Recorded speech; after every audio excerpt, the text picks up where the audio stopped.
Vamos meditar na Palavra de Deus com a Núbia Siqueira.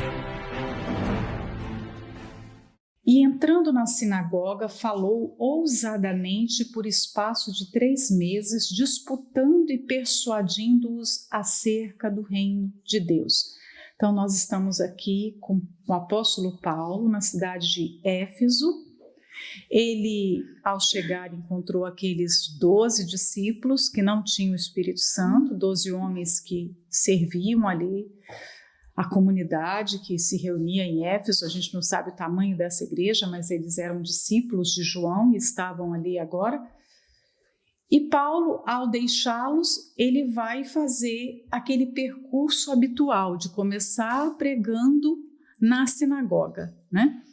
E aqui Lucas traz as informações aqui detalhadas, que ele falou ousadamente por espaço de 3 meses. Vamos pensar nesse detalhe.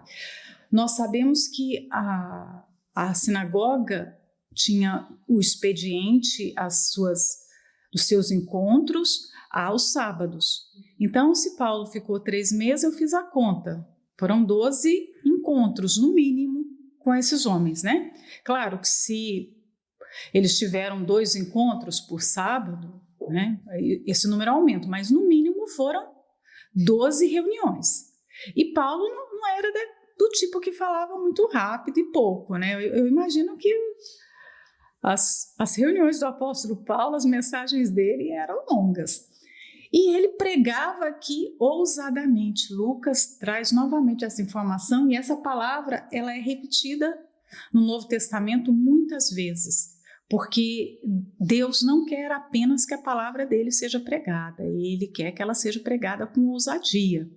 E eu estava pensando nesse termo, né, pregar, e naquela atitude nossa quando nós temos que, por exemplo, colocar um prego na parede. Como que você faz? Você só pega o prego com delicadeza e vai lá? Ele entra? Não, ele não entra, não é?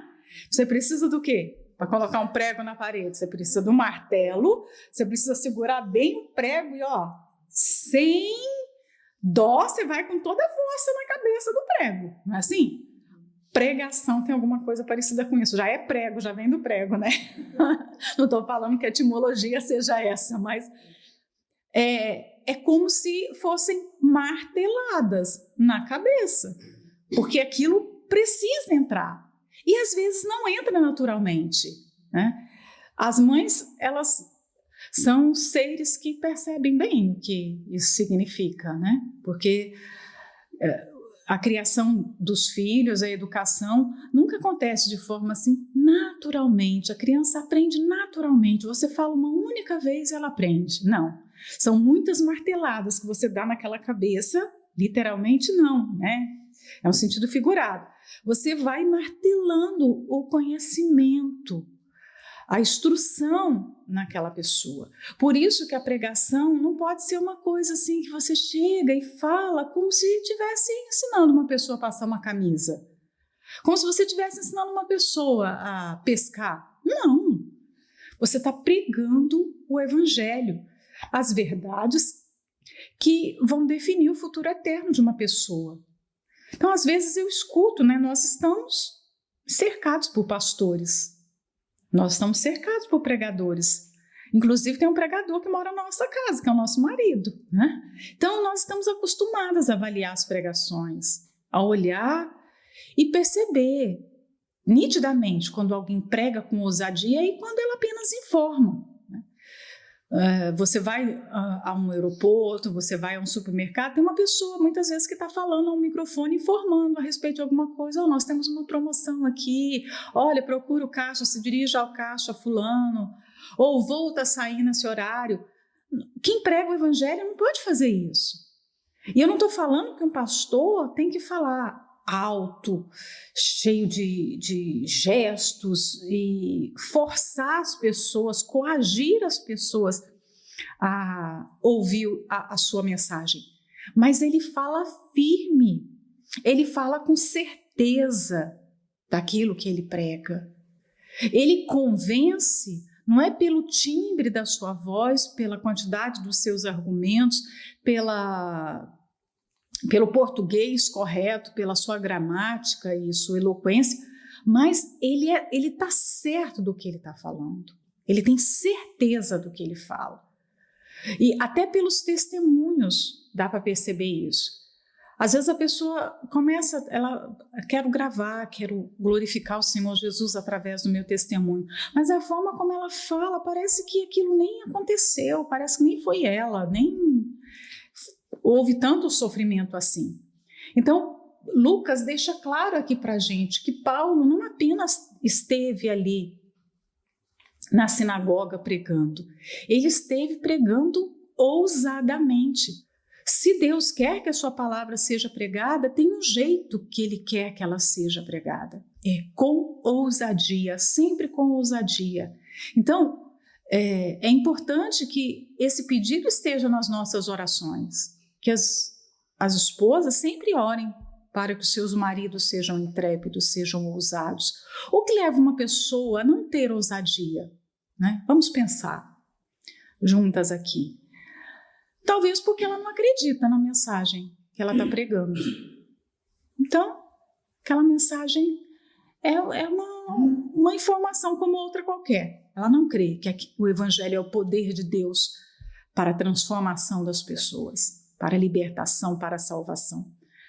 Ou, quem sabe, ela tem medo de desagradar as pessoas, os seus ouvintes, as pessoas que estão ali escutando. Então, se ela não quer desagradar, se ela não quer ofender, ela vai ficar pregando ali, né, tentando tornar o discurso mais politicamente correto e agradável para todo mundo. E aí esse pregador, ele não pode ter o nome de pregador. Ele não pode ser considerado um pregador do Evangelho, porque o Evangelho contém verdades que não podem ser manipuladas. Elas são aquelas verdades e são como são. Quando Deus disse o seu nome, eu sou o que sou, ele estava dizendo para Moisés em outras palavras, eu não sou o que você quer que eu seja, eu sou o que eu sou.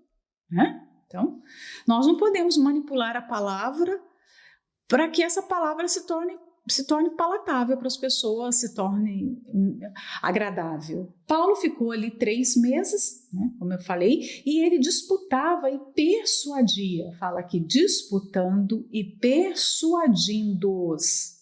Ou seja, ele não queria coagir, ele não estava ali pronto para ganhar ou perder um debate, ele não foi ali para estar numa disputa com ninguém no sentido pessoal, porque muitas vezes quem discute essa ideia, quando nós ouvimos aqui, né, de discussão, é como se fosse um debate que você precisa vencer. Não, quando nós pregamos, nós não precisamos vencer nada. Deus não nos chamou para termos sempre razão. Ele chamou para pregar o Evangelho. Então, quando fala que Paulo, esses 2 verbos aqui, disputava e persuadia, ele falava de uma maneira espiritual para convencer as pessoas. E convencer acerca de quê?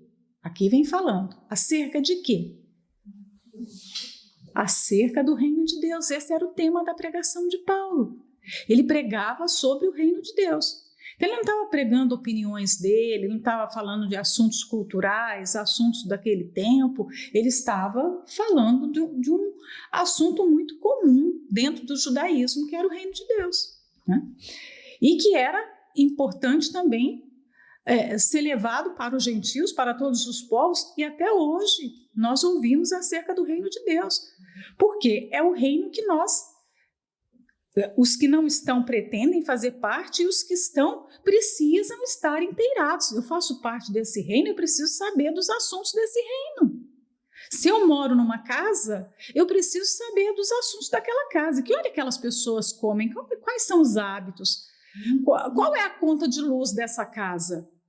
Você é capaz de morar numa casa? Essa é a minha casa, eu moro aqui. Eu nem sei quanto que é a luz aqui. É assim? Eu nem sei quanto gasta de energia, quanto gasta por exemplo, de água aqui, não sei. Qual que é o aluguel aqui? Não sei também. Como assim? Se você paga A casa de aluguel, você não sabe o aluguel? Né? Se você faz parte de um lugar, você se inteira sobre tudo que é concernente àquele lugar. Você não é uma pessoa alienada. Então, Paulo falava a respeito do reino de Deus. E aí tá, o reino de Deus, eu coloquei uma observação aqui. Que reino, né? Para nós hoje em dia, num tempo que já se passaram quase 2000 anos desde que a igreja, né? Paulo está aqui pregando a igreja, cerca de 2000 anos, e nós estamos num tempo de relativismo moral, ou seja, a verdade não é mais verdade, parece, né? A verdade mudou o seu formato e cada um tem a sua verdade, cada um defende a sua verdade. Então, que reino é esse? É o reino real, o reino de Deus, como ele é na sua essência, ou é o reino idealizado, que as pessoas idealizam, né? Como hoje em dia as pessoas vivem muito com basicamente isso, idealizações, perspectivas que elas criam na sua mente. Então, que reino nós vivemos hoje e que reino nós pregamos? O reino que é real, que tem as suas normas, as suas leis. O reino de Deus tem leis. Para você fazer parte, por exemplo, da monarquia na Inglaterra, você vai ter que se submeter aos protocolos da monarquia, digamos, às leis da monarquia. Se você não quer fazer parte, não quer cumprir aquilo, você vai ter que se retirar. Você quer viver de maneira diferente, você não quer cumprir com os protocolos da monarquia, você não quer cumprir os compromissos de um cidadão daquele reino, o que você tem que fazer? Eu vou me excluir desse reino. Mas hoje as pessoas querem viver no reino, mas não querem se submeter às leis. Então, elas idealizam um reinado que só existe na cabeça delas. Então, muita gente acha que faz parte do reino, mas é um reino que foi criado. E nesse reino só vive ela. Nesse reino não tem o rei, que é Jesus, e nem os seus irmãos, os seus cidadãos. Não, só tem ela ali, porque ela criou um reino para si. Então, nós estamos no reino de Deus ou no reino que nós criamos, as nossas idealizações, né? O 9 fala, mas como alguns deles se endurecessem e não obedecessem, falando mal do caminho perante a multidão, retirou-se deles e separou os discípulos, disputando todos os dias na escola de um certo tirano. Como sempre, a pregação se encarrega de fazer separação. Quando o evangelho verdadeiro é pregado, ele separa. O evangelho tem a disciplina, tem a ordem. Então, o evangelho vai separar as pessoas. E aqui nós vemos claramente uma divisão. Paulo estava ali pregando e ele falava desse rei que veio ao mundo, que foi crucificado, que subiu aos céus. Falar do reino significa falar de um rei. E as pessoas, ao ouvirem aquele discurso, algumas aqui, endureceram o seu coração e não quiseram obedecer aquelas palavras, né?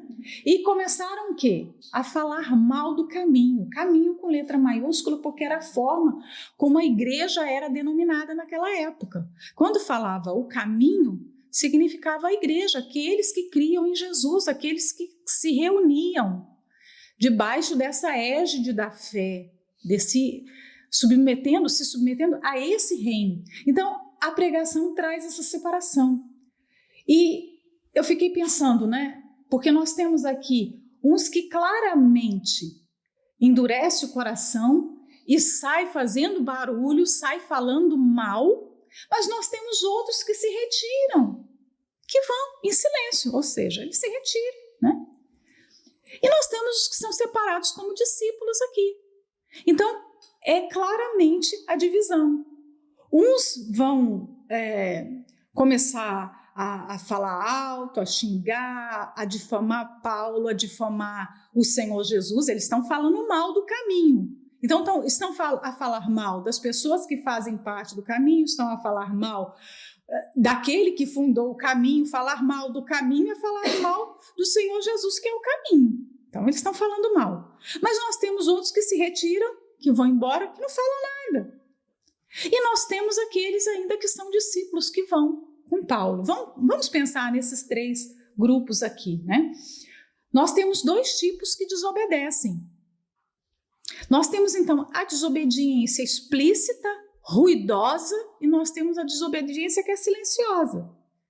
Eu não aceito, mas eu saio de mansinho, né? Hoje em dia, às vezes você escuta as pessoas falarem assim, né? Os assuntos da moda hoje, você escuta falar muito nas redes sociais sobre empatia, sobre relacionamento abusivo, sobre pessoas tóxicas. São os discursos do nosso tempo.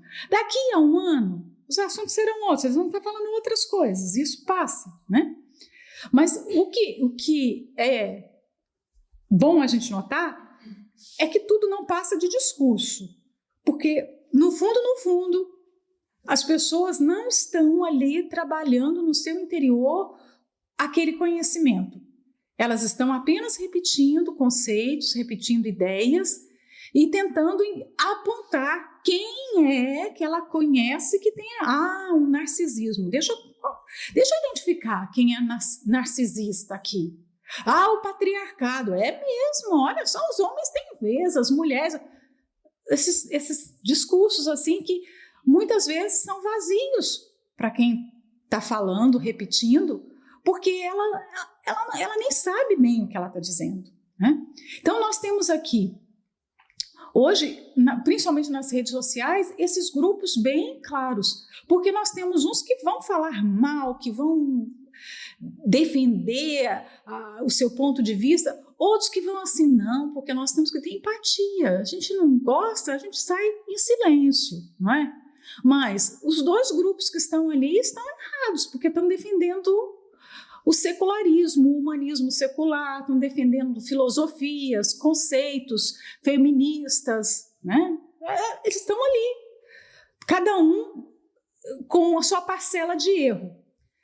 E aí vem, se nós estamos trazendo isso para o nosso mundo espiritual, nós estamos em qual desses grupos? Nós cometemos uma desobediência explícita, que as pessoas veem mesmo, olha, eu sou do tipo que eu não aceito desaforo, eu não gosto de arrumar casa, eu não aceito ficar cumprindo tudo isso que estão falando, isso é um exagero. Ou nós somos daquele tipo assim, que balança a cabeça, fica em silêncio, mas não faz nada do que é ensinado. Paulo estava pregando o evangelho. E aquelas pessoas de repente estavam ali, balançando a cabeça para ele, até aquele sorrisozinho no canto, mas no fundo elas não estavam gostando. Elas estavam avaliando se valia a pena mesmo sofrer perseguições por causa daquela mensagem. E elas saíram e foram embora. Ao final dos 3 meses, Paulo separou apenas alguns aqui que são considerados discípulos e que foram com ele para a escola de Tirano. Toda aquela sinagoga que de repente ficava cheia aos sábados, muita gente, só um pequeno grupo aproveitou, se salvou, né? Então fica a seguinte reflexão: como é que nós saímos de determinados ciclos da nossa vida, de determinadas situações, ou até mesmo da vida de certas pessoas? Esses que estavam ali 3 meses convivendo com Paulo, os primeiros aqui do primeiro grupo, saiu falando mal. Que forma horrível de você fechar uma porta, né? Porque a vida é cíclica e nós vamos estar sempre fechando ciclos. Nós vamos estar passando de fase na vida. Mas como é que nós saímos dessas fases? Como é que nós deixamos a vida das pessoas, por exemplo? Que às vezes você está envolvida num projeto, você está convivendo numa igreja, você não sabe por quanto tempo, mas você pode ficar ali 1 ano, você pode ficar 2 anos, você está convivendo com aquelas pessoas. Como é que você sai? Como é que você vai embora? Eu comecei a meditar sobre os ciclos que se fecharam para pessoas na Bíblia. Por exemplo, Agar, quando entrou na vida de Sara, ela foi lá no Egito, né? Ela estava ali como serva. E ela ficou durante muitos anos tendo a sua tenda, participando do dia a dia de Sara e Abraão, desmontando e montando tenda, cuidando de roupa, cuidando de comida. Ela era serva, então ela participava ativamente dessa intimidade de Sara. Mas, num determinado momento, a situação do filho, porque a pressa de Sara deu à luz a Ismael, e Ismael se tornou um grande problema juntamente com Agar.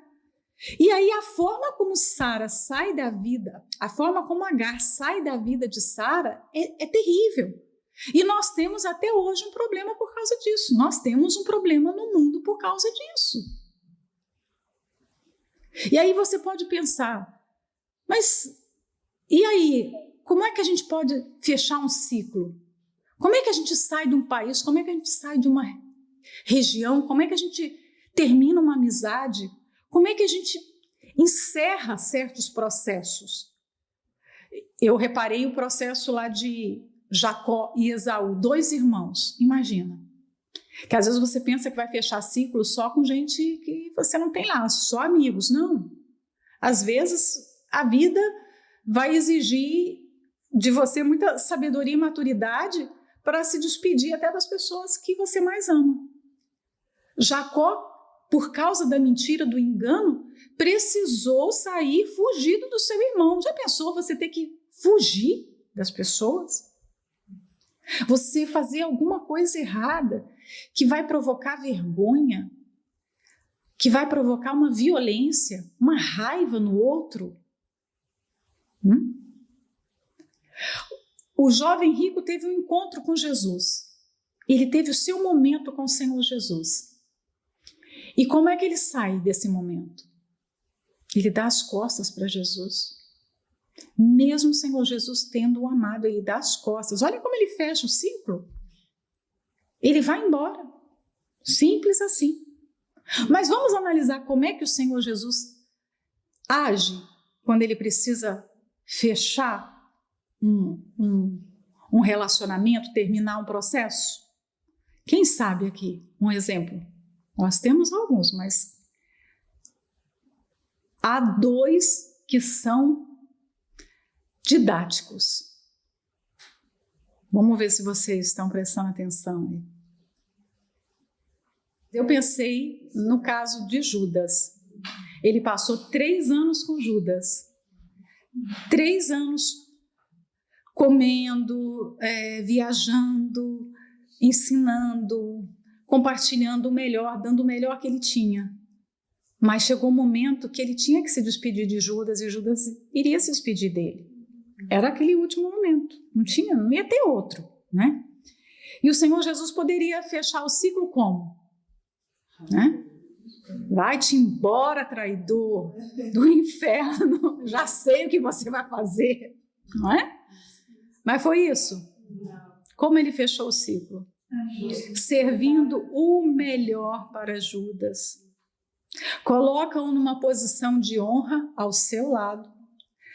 Prepara comida para ele. Serve. A mesma coisa de você pegar a pior pessoa do mundo, né? A pessoa que vai te fazer mal, que vai falar horrores, calúnias a seu respeito, que vai provocar sofrimento e dor a você, e você pega a melhor comida, prepara o prato dela, o bocado molhado, era isso. Ele pegou o pão, molhou no molho que tinha ali, né?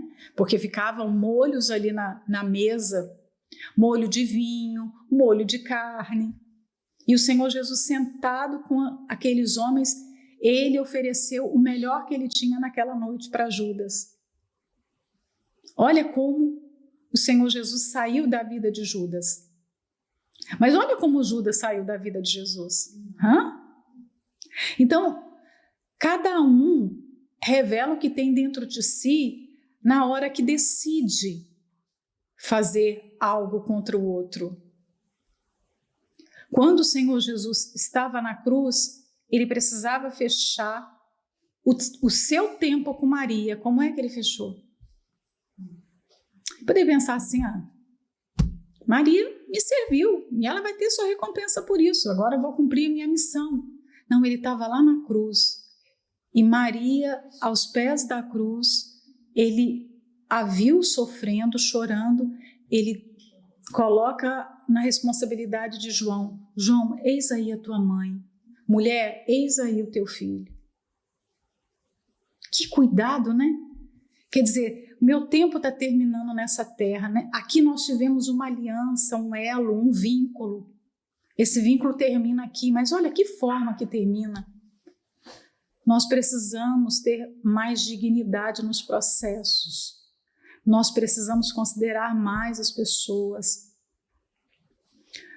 O tempo pode terminar junto de alguém, porque os tempos terminam mesmo, a vida muda e está o tempo todo mudando. Mas como é que a gente fecha essa porta?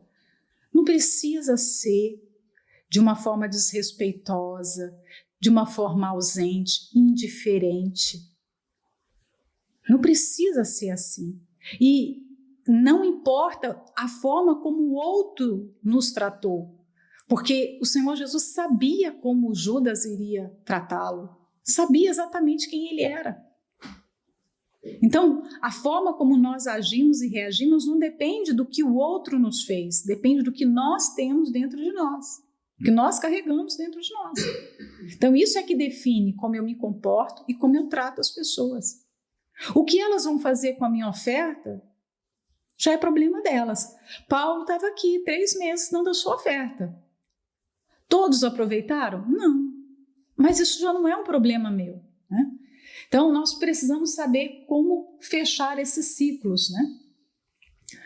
A escola de Tirano, que fala aqui o versículo, né, ele conseguiu esse espaço porque, como nós vimos em outras ocasiões, Paulo estava num local, aquele tempo fechava, terminava, ele ia, o próprio Deus abria a porta para ele ir para um outro local. Ele não ficava amordaçado, ele não ficava impedido de pregar. E ele estava ali na cidade de Éfeso, já não tinha mais como pregar na sinagoga, ele encontra a escola desse homem chamado Tirano, né? Talvez isso seja um apelido, não seja o nome dele, mas era um professor de filosofia, era alguém que ensinava, que tinha ali um espaço e que tinha alunos. E Paulo deveria aproveitar os horários que não se tinha aulas ali para pregar o evangelho. Fala que ele pregava todos os dias. Então, se na sinagoga ele ficou 3 meses pregando uma vez por semana, aqui nós temos uma porta que se abre muito maior, que ele pode pregar todos os dias. Como que funcionava? Os horários que funcionavam essas escolas. Provavelmente o tempo de intervalo aqui para Paulo pregar era de 11 da manhã até as 4 da tarde. Provavelmente, ninguém pode falar ao certo, né? Você não pode falar com exatidão que era assim, mas provavelmente esse era o horário que ele tinha e aí ele aproveitava todos os dias, estava ali. Fora desses horários, o que o apóstolo Paulo fazia? Ele fazia tendas. Em Éfeso ele continuou fazendo tendas. Ele fala lá em Atos 20, no versículo 33, 34, ele fala: de ninguém cobicei a prata, nem o ouro, nem o vestuário. Sim, vós mesmos sabeis que para o que me era necessário a mim e aos que estão comigo, estas mãos me serviram. Imagina ele falando isso, né? Até mostrando as suas mãos aqui, ó. O que eu precisei e as pessoas que estavam comigo também, o que elas precisaram veio dessas mãos, do meu trabalho. E ele fala lá, eu já li um outro versículo, que ele trabalhava de noite, né? Ou seja, o de noite aqui é de madrugada, antes do sol nascer. Estava lá ele fabricando e depois ele tinha ainda o encargo de vender. Então, a oportunidade de estar ali na escola de Tirano foi muito bem aproveitada por ele, porque todos os dias, incansavelmente, ele estava ali. Será que tem alguém aqui que reclama porque vem à igreja todos os dias e porque todos os dias o marido faz culto? Não tem nada mais maravilhoso do que isso. É um privilégio. É um privilégio. Todos os maridos, de alguma forma, são ausentes da vida da esposa. Todos. Não existe, a menos que ele esteja doente. Porque se ele for um homem saudável, ele vai ter a ocupação dele. E graças a Deus que os nossos maridos, quando estão ausentes, eles estão ausentes servindo ao nosso Senhor. E que toda a vida deles, que toda a força, que toda a saúde, que toda a inteligência seja realmente gasta na obra de Deus. Felizes somos nós, porque temos não só maridos, mas irmãos que querem servir a Deus como nós queremos. Então, não é peso vir para a igreja todos os dias, nenhum peso. Então, Paulo estava ali todos os dias ensinando. E o 10 fala, e durou isto por espaço de 2 anos, de tal maneira que todos os que habitavam na Ásia ouviram a palavra do Senhor Jesus, assim judeus como gregos. Então, nós temos aqui o resultado desses 2 anos. Qual foi? 2 anos, todos os dias ele estava ali pregando. O que aconteceu? Olha que forma didática. Então, toda a Ásia, foi Éfeso, foi só Éfeso. Ele estava morando em Éfeso, uma cidade grande. Mas aqui fala que só Éfeso foi evangelizado. Toda a Ásia ouviu a palavra do Senhor. Assim, os judeus e os gregos, né? Todos os povos. Não está falando que todos se converteram, está falando que todos ouviram de alguma forma ou de outra, né? A palavra foi pregada com tanta ousadia, com tanta vontade. Paulo era tão intenso naquilo que ele se propunha a fazer, que ele não conseguia fazer de meia boca, né? Aquele negócio meio... né? Ele não era desse tipo meio barro, meio tijolo. Ele, quando fazia, ele fazia bem feito. É aquela pessoa, eu vou pegar alguém para cuidar na igreja, mas eu vou cuidar. Enquanto eu não ver essa pessoa batizada com o Espírito Santo, eu não largo, né?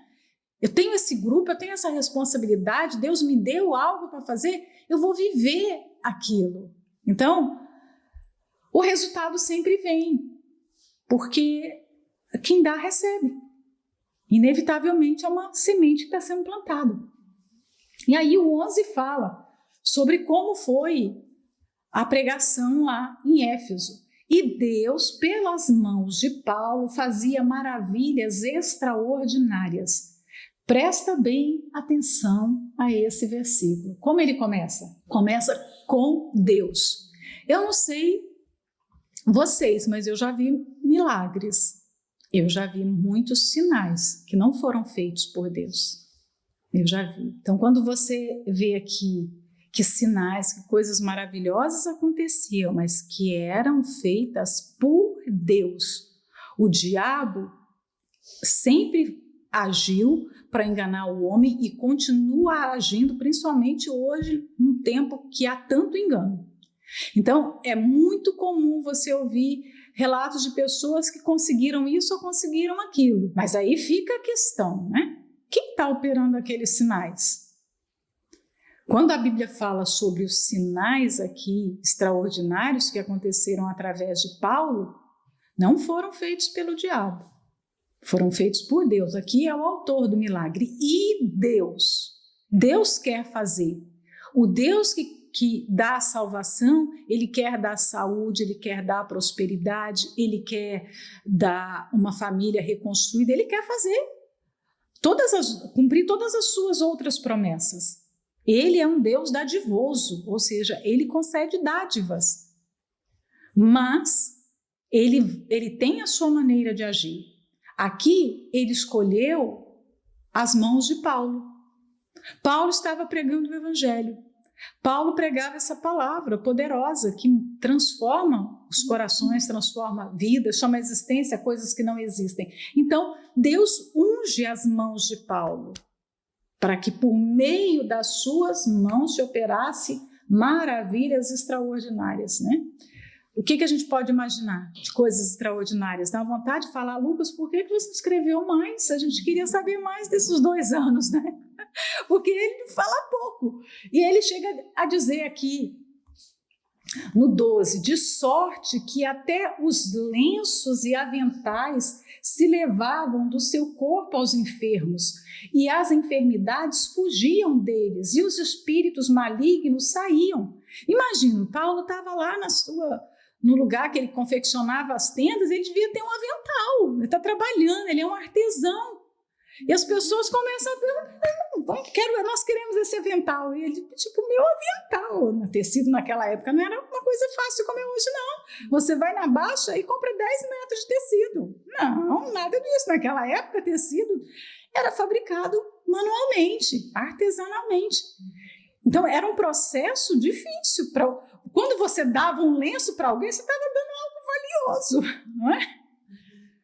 E ele está no local, vamos entender Éfeso. Éfeso era uma grande cidade, uma cidade idólatra, porque tinha o templo da deusa Diana, que era considerada uma das 7 maravilhas do mundo, e ali existia um culto enorme, muitos amuletos, tudo ali fala com respeito àquela idolatria.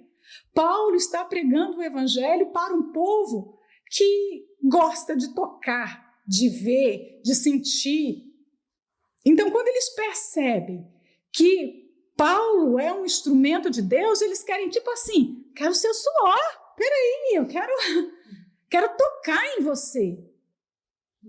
Nós estamos no meio de um povo que tem esse pano de fundo, nós precisamos entender a cultura das pessoas. Elas vivem com esse apego a alguma coisa para crer. Não estou dizendo que o que aconteceu aqui está errado, de maneira nenhuma. Aqui foi uma necessidade das pessoas naquele momento, mas nós precisamos desenvolver uma fé que dispensa pegar ou ver.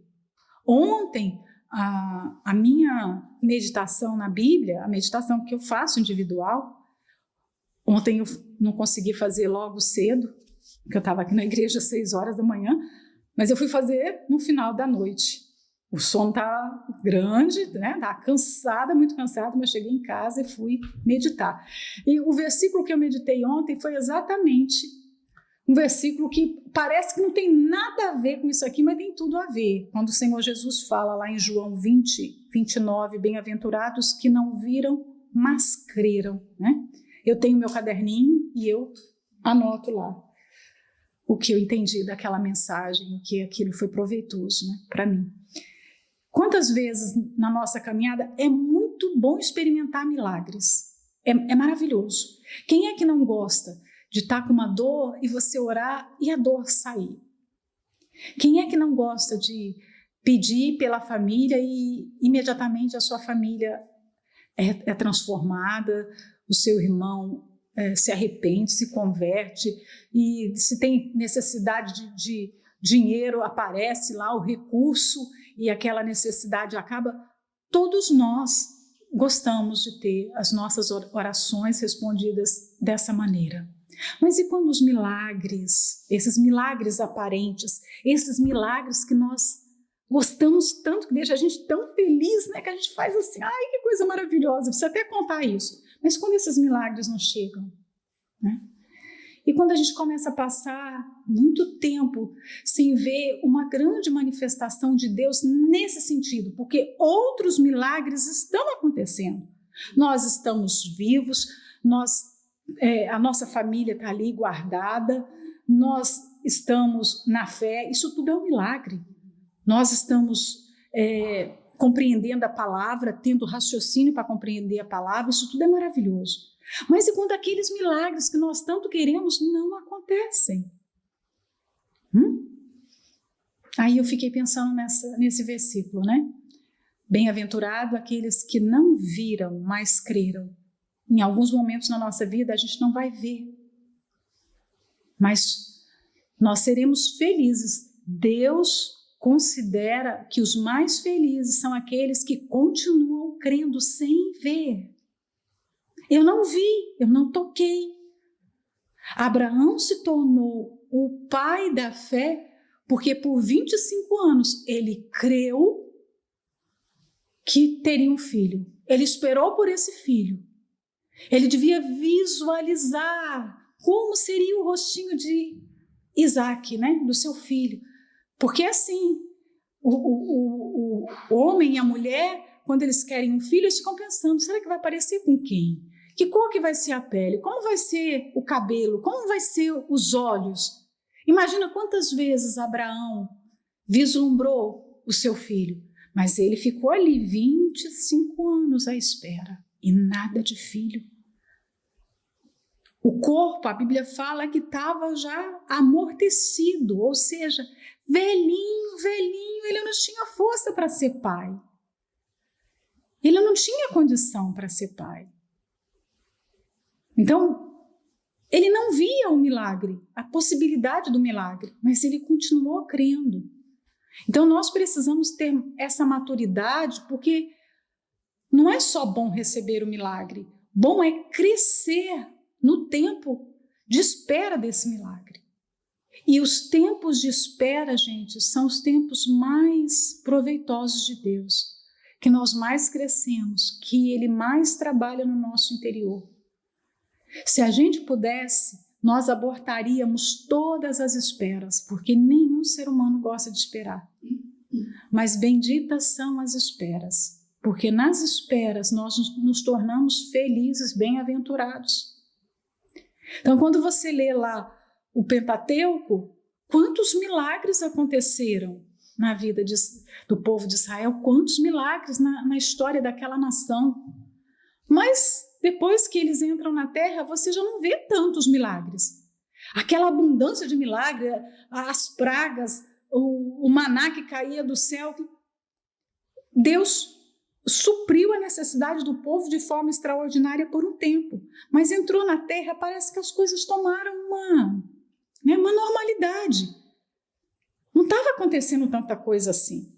E você vê que a base do ministério de Paulo não está apoiada nos sinais, nas curas, né? É maravilhoso isso acontecer através do pastor. Sinais precisam acontecer, as pessoas precisam ser curadas, ajudadas sim. Mas isso não é o mais importante. A sombra de uma pessoa curar alguém, como a sombra de Pedro, você passa e a sua sombra é projetada e os doentes são curados. Eles colocavam os doentes da sombra de Pedro para ele passar. Né? Então isso tudo é maravilhoso. Mas nós precisamos lidar com a ausência do milagre. Porque senão nós começamos a ter a nossa identidade muito associada e a nossa vida, a construção da nossa vida espiritual, muito associada ao que nós recebemos de Deus. E Deus passa a ser aquele Aladim da lâmpada, né? Que você esfrega e ele resolve os seus problemas. Um Deus serviçal, um Deus que está ali para nos socorrer apenas. E esse Deus quer se relacionar conosco. No tempo que não acontecem os milagres, é o tempo que nós mais nos relacionamos com Deus. Pelo menos na minha vida foi assim. Porque quando você ora e o milagre já logo vem, você vai curtir o seu milagre. Você ganhou o brinquedo. E aí você vai aproveitar o seu brinquedo. Mas e quando você está chorando e ali, gemendo, e você corre para os pés do Senhor Jesus? E você fica ali. Então, por isso que felizes são os que não vêm, né? Não vêm, mas continuam crendo. Porque essas pessoas se tornam verdadeiramente dependentes dele. Por isso que eu falei, parece que não tem nada a ver o assunto que eu meditei ontem, mas tem tudo a ver, porque isso aconteceu aqui na vida do povo de Éfeso, nesse período. Mas nós não vimos no ministério do apóstolo Paulo que isso fosse uma vertente que acontecia o tempo todo dia, toda hora. Mas a salvação, o batismo com o Espírito Santo era uma constante. Isso sim estava presente.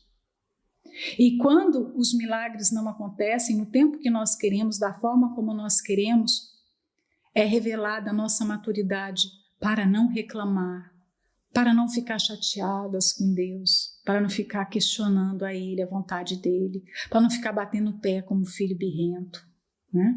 Saber lidar com o milagre e saber lidar com a falta do milagre. Isso tudo é importante para a gente. Eu vou parar aqui por causa do tempo. Um beijinho para todas, Deus abençoe.